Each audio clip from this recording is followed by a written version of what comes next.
Let me just start by crediting the authors behind the paper that conducted all of the research and put in all the work for me to be here today. I'm going to be using their first names only because I don't see the point in using last names too and middle names. But that's going to be Stephen, Jessica, Elizabeth, Allison, and Sin Lan.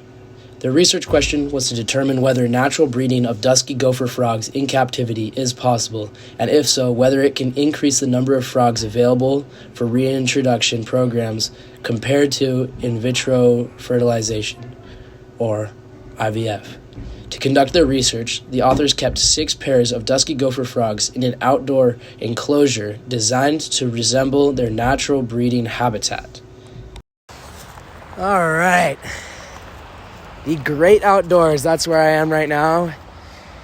And I'm out here because the dusky gopher frog lives in an environment that kind of reminds me of out here. Maybe not this type of time of the year because they mostly live in Mississippi, and obviously it's going to be a different environment. However, we're surrounded by green. Maybe not this type of the year, but you get the point.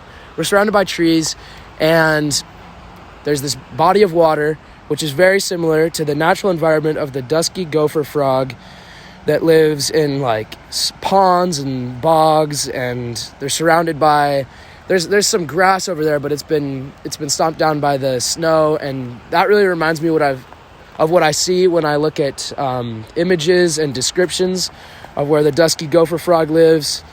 So checking back to in the dorm. The enclosure included a pool and 3 artificial burrows and was modified to simulate temperatures and conditions within their natural range during the winter months, or their breeding months. After a warm, rainy period, 5 egg masses were laid between March 5th and 11th, 2020. They counted the number of oocytes per egg mass and determined the hatching rate of the eggs. They found that natural breeding of dusky gopher frogs in captivity is possible, and that it can result in greater number of hatchlings compared to vitro fertilization. They also found that clutch sizes were like those in the wild, and that natural breeding can increase the number of frogs available for reintroduction programs. The research is important because it provides a new tool for conservation and recovery of the dusky gopher frog, which is federally listed as an endangered species. The ability to breed dusky gopher frogs naturally in captivity rather than solely relying on assisted reproductive technologies like the IVF can help to increase the population of this species and improve its chances of survival.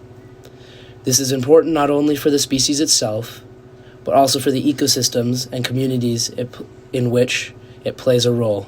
I found this whole paper funny because it's about a specific species of frog that not many people have heard of, and that realistically doesn't do very much for the environment. Like, with all due respect to the dusky gopher frog, it's not a keystone species and it's not an indicator species, but it was a fun project.